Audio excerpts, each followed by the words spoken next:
The Kia Cerato has come in for a mild facelift for the 2022 model year, showcasing a new look front end with slimmer headlights, a wider and slimmer tiger nose front grille, and revised front and rear bumper bars for the sedan version. The hatchback carries over the same rear end design as before. Today we're testing the flagship GT variant, in sedan format, obviously. It features a number of bespoke sporty details, such as new red highlights for the front grille and lower side strakes, with black detailing for the window surrounds and side mirrors.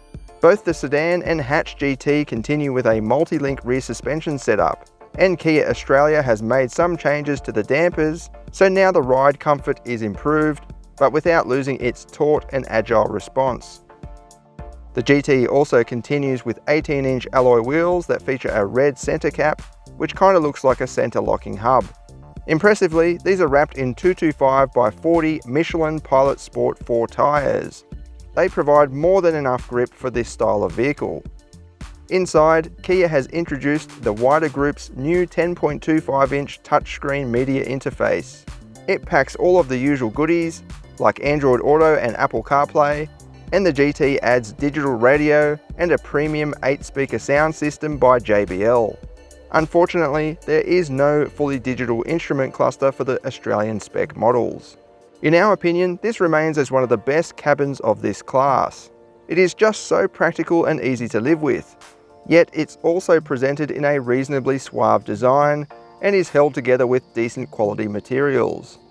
The cabin is also one of the largest in this class, translating to loads of headroom and legroom in the front and back. Speaking of the back, Kia has now included climate vents for the rear passengers. There's also a USB charging port for added convenience.